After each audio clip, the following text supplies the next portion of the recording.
ये तस्वीर आप देख रहे हैं, तूफान इतनी तेज था कि कुर्सियां उड़ गई सब। फुल स्क्रीन लीजिए जरा तस्वीर, लोहे की कुर्सियां तक उड़ गई। ये आप तस्वीरों में देख रहे हैं, देखिए ये तूफान का वेग तेज आप देख रहे हैं। ये देखिए जरा, कुर्सियां ताश के पत्तों की तरह, तिनकों की तरह उड़ गई। तूफान इतनी तेज था। कल से 3 दिन से मैं आपको बता रहा हूं 140 से 150 किलोमीटर की रफ्तार होगी इस तूफान की। जिस तूफान में आप देख रहे हैं कुर्सी खिलौनों की तरह उड़ रही है, चाहे वो लोहे की कुर्सी हो, स्टील की कुर्सी हो, प्लास्टिक की कुर्सी हो।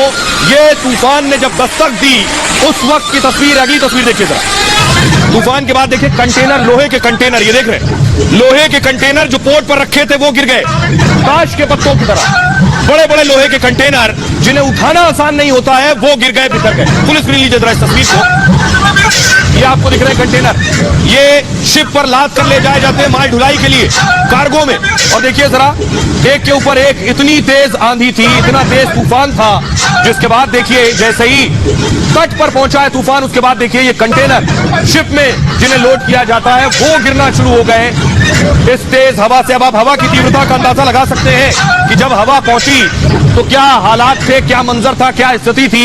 रूह कपा देने वाली तस्वीरें, इसीलिए इन जगहों से लोगों को हटा लिया गया था।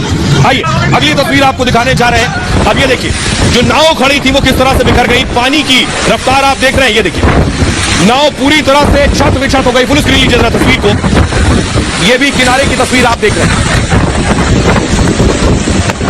आप तूफान की आवाज भी सुन पा रहे हैं, गड़गड़ाहट भी सुन पा रहे हैं। पानी जैसे उछाल मारकर घुसने को तैयार हो। आसपास देख रहे हैं चारों तरफ सिर्फ पानी पानी। यहाँ मछुआरे ठहरा करते थे, यहाँ मछुआरों की नाव होती थी, सब कुछ पानी में डूब गया है। ये उस वक्त की तस्वीरें मैं आपको दिखा रहा हूं जिस वक्त तूफान तट के किनारे पहुंचा था। तब सोचिए मंजर क्या था। आइए अगली तस्वीर में आपको दिखाने जा रहा हूं। ये देखिए पूरा शेड गिर गया, उसके बाद कटर से काटा जा रहा है। देख रहे हैं पूरा आयरन का शेड था, लोहे का शेड था। उसके बाद एनडीआरएफ की टीम, पुलिस ले लीजिए, एनडीआरएफ की टीम मौके पर पहुंची और उसके बाद काटना शुरू किया। देखिए ये आप देख रहे हैं, कोई और तरीका नहीं है, तेज हवा से ये शेड गिरा है। उसके बाद जो आपदा प्रबंधन विभाग की टीम थी वो वहां पहुंची है और देखिए आयरन कटर से उस लोहे को काट कर अलग कर रहे हैं। इतना ही नहीं, अगली तस्वीर दिखा रहा हूं। ये देखिए जरा, पेड़ गिर गया, ये पेड़ गिरा है। ये देखिए फुल स्क्रीन लीजिए जरा, बड़ा पेड़। अब आप सोचिए जो पेड़ जड़ें गहरी थी वो तक जमीन से उखड़कर गिर गया है। ये पेड़ गिरने की तस्वीर मैं आपको दिखा रहा हूं कि अभी तूफान टला नहीं है, अभी तो कयामत की रात की शुरुआत होनी है, क्योंकि तूफान दस्तक दे चुका है, दाखिल हो चुका है। और उसकी दस्तक कैसी है वो देखिए। तो इस तरह की ना जाने कितनी तस्वीरें सामने आई हैं। अब मैं आपको दिखाने जा रहा हूं एक और तस्वीर, जिस वक्त तूफान तट तक पहुंचा, सैटेलाइट इमेज जिससे साफ होगा तूफान जब पहुंचा। ये आप देख रहे हैं, ये तूफान के पहुंचने की तस्वीर है। ये जो सफेद आप देख रहे हैं, सफेद जहां एक साथ आप ज्यादा नजर आ रहा है, ये तूफान जब दाखिल हुआ इस पीली लाइन के नजदीक, गुजरात का नक्शा आप देख रहे हैं, जब इसमें दाखिल हुआ ये वो तस्वीर थी। ये उस वक्त की तस्वीर है, सैटेलाइट इमेज, जिस वक्त तूफान एंटर हुआ है। अभी तूफान दाखिल हो रहा है अपनी रफ्तार में, पूरी रात ये तूफान अंदर की तरफ नुकसान पहुंचा सकता है। जैसे ही ये तूफान द्वारका के अंदर दाखिल हुआ, हमारी रिपोर्टर वहां मौजूद थी, तूफान दाखिल होते वक्त मंजर क्या था जरा अनामिका की आंखों से देखिए। मेरे कैमरा पर्सन अभिषेक आप तक लगातार तस्वीरें पहुंचा रहे हैं इन स्टूडियो में भी, जहां पर खड़े हो पाना और बात कर पाना भी मुश्किल हो रहा है। इस तस्वीर आप तक पहुंचा रहे हैं हम, लेकिन एक बार तस्वीर दिखा दूं आपको पूरे के पूरे इलाके की। ये पूरा इलाका खाली है, लेकिन आपको दिखाई दे रहा होगा हैवी रेन और ये गहरा सन्नाटा। ये सन्नाटा बताने के लिए काफी कि प्रशासन ने पहले ही भाप लिया था कि कैसी स्थिति होने वाली है। इसको देखते हुए ये पूरा इलाका खाली करवा दिया गया है। लेकिन काफी जो पटाखा लगी हुई है मंदिरों में वो फट रही है, जो बल्लियां लगी। और ये देखिए बारिश और तेज हो गई है, ये बारिश और तेज हो गई है। लगातार बारिश की जो रफ्तार है वो बढ़ रही है और इतनी ज्यादा तेज बारिश हो गई यहाँ पर कि कम से कम और स्थिति और खराब हो गई है, मौसम और खराब हो गया है। और अब यहाँ पर जो हवाओं का दबाव है वो भी बढ़ गया है, बारिश भी बढ़ गई है। तो स्थिति अब जिस तरीके की हो रही है अब वो बहुत परेशान करने वाली है। और अब जैसे जैसे काउंटडाउन शुरू हो रहा है, जैसे जैसे वक्त आगे बढ़ रहा है, वैसे वैसे तकलीफ और ये जो दिक्कत है वो भी बढ़ रही है, क्योंकि हवा बहुत तेज हो चुकी है। ये हवा वैसे तुम टीवी से महसूस कर रहे थे, लेकिन अब ये हवा इतनी ज्यादा हो चुकी है कि अब ये कम से कम इंसान तक खड़ा हो कहीं पर। अब बिल्कुल यहाँ पर देखिए मौसम बहुत ज्यादा खराब हो गया है और अब यहाँ पर खड़े हो पाना भी बहुत मुश्किल है, क्योंकि बहुत ज्यादा तेज हवाओं के दबाव के साथ साथ बहुत हैवी रेन शुरू हो गई है, बहुत जोरों की बारिश शुरू हो गई है। और शायद यही वजह है कि अब ये मुश्किलें बढ़ा रहा है, क्योंकि जिस तरीके से अब हमें यहाँ पे रिपोर्टिंग करने में बहुत दिक्कत हो रही है, क्योंकि अब यहाँ पे खड़े हो पाना भी बहुत मुश्किल हो रहा है हमारे लिए। अभिषेक मैं कहूँगी क्या अब आप पीछे की तरफ चलिए, अभिषेक आप पीछे की तरफ चलिए, मुझे आगे आने दीजिए। तो ये जो तस्वीर देख रहे हैं आप बिल्कुल, यहाँ पर मौसम ज्यादा खराब हो गया है। हैवी रेन के साथ साथ अगर बात की जाए तो बहुत तेज हवा हो चली है अब, और ऐसे में अंदाजा ये लगाइए आप कि जब तूफान टकराएगा गुजरात के कच्छ से तो तस्वीर किस तरीके की होगी। बहुत तेज आंधी है और ये सच्चा में अपने यहाँ पे पेड़ को उखाड़ने के लिए, किसी भी नुकसान को करने के लिए। ऐसे में अगर बात की जाए तो जिस तरीके की तस्वीर दिखाई दे रही है आपको, चाहे वो झंडे दिखाई दे रहे हो आपको, चाहे पेड़ दिखाई दे रहे हो आपको, चाहे बाकी अन्य चीजें दिखाई दे रही हो आपको, उस सब पर बहुत भारी खतरा जो है मैं देख पा रही हूँ, महसूस कर पा रही हूँ।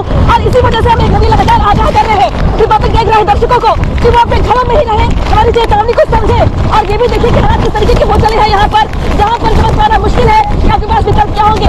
ऐसे में अगर बहुत जरूरी ना हो तो घर से बाहर आइए, तो अनामिका की उस वक्त की तस्वीर आपने देखी जिस वक्त द्वारका में दाखिल हुआ था तूफान। आइए अब मैं आपको बताने जा रहा हूं इस तूफान से, तेज हवाओं से क्या नुकसान हुआ, कितना नुकसान होता है और क्यों होता है। देख रहे हैं आप, पेड़ गिर जाते हैं, इस तरह से खंभे गिर जाते हैं, देख रहे हैं। और नुकसान हवा के साथ साथ इन चीजों के गिरने से होता है। गिरने की वजह से लोगों की जानें चली जाती हैं, मवेशियों की जानें चली जाती हैं, इस तरह से गाड़ियां दब जाती हैं तूफान के दौरान। ये होता है, कितना खतरनाक हो सकता है सोचिए। गुजरात के द्वारका में कई पेड़ उखड़ गए, सरकारी अस्पताल के बाहर पेड़ गिर गया इस तरह से आकर। तूफान से कई घरों की दीवारें टूट गई हैं। द्वारका में बिजली सप्लाई रोक दी गई है क्योंकि यह परिस्थिति हो सकती है। कई इलाकों में बिजली सेवा ठप हो गई है। जामनगर में कई पेड़ इस तरह से गिर गए ताश के पत्तों की तरह, जो मैंने शुरू में आपको दिखाया। तेज हवाओं से कई जगह होर्डिंग्स गिर गई हैं, लोगों के होर्डिंग्स से टकरा जाने से भी उन्हें चोटें लग जाती हैं। तूफान बिपरजॉय के कारण भारी बारिश हुई है। जखाऊ, कच्छ, पोरबंदर में इसका बहुत ज्यादा असर है। गुजरात के मांडवी में भी भारी बारिश हुई है। मोरबी में तेज हवाओं के साथ बारिश हो रही है।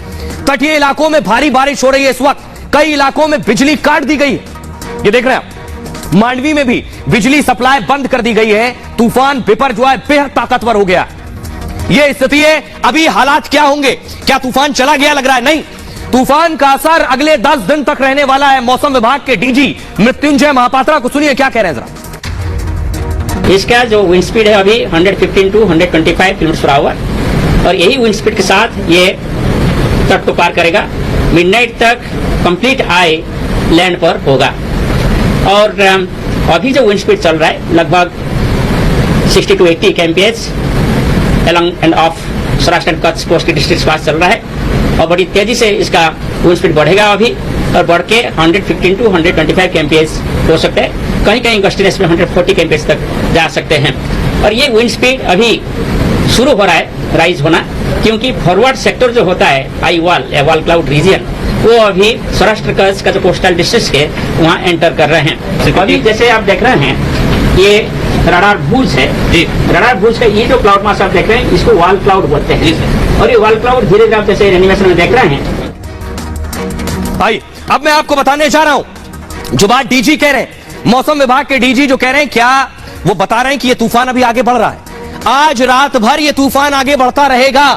तो देखिए कैसे, और मैं क्यों कह रहा हूं ये कयामत की रात होने वाली है। तस्वीर देखिए सर, कई शहरों की बिजली बंद कर दी गई है इस वक्त। गुजरात के तट से टकराया तूफान बिपरजॉय। आधी रात तक लैंडफॉल की प्रक्रिया जारी रहेगी, यानी तट से टकराने की प्रक्रिया जो है यह आधी रात तक जारी रहने वाली है। तूफान की रफ्तार 125 किलोमीटर प्रति घंटे से ज्यादा की है। सौराष्ट्र से लैंडफॉल की प्रक्रिया शुरू हुई, यानी सौराष्ट्र वो जगह जहां सबसे पहले तूफान टकराया। हवा की रफ्तार 150 किलोमीटर प्रति घंटे तक पहुंच गई। तब गुजरात में भारी नुकसान की आशंका है। 15 किलोमीटर प्रति घंटे की रफ्तार से अभी तूफान आगे बढ़ रहा है। देर रात तक तूफान से खतरे की आशंका है। गुजरात से टकराने के बाद कई इलाकों में बारिश शुरू हो गई। कई जगहों पर आज पूरी रात बारिश होगी। भारी बारिश के कई इलाकों में बाढ़ भी आ सकती है, यह भी संभावना है। करीब 20 मिलीमीटर बारिश आने का अनुमान है। गुजरात के कच्छ में धारा 144 लगा दी गई है। गुजरात के बाद राजस्थान में इसका असर देखा जा रहा है। राजस्थान के दक्षिण पश्चिम जिलों में इसका असर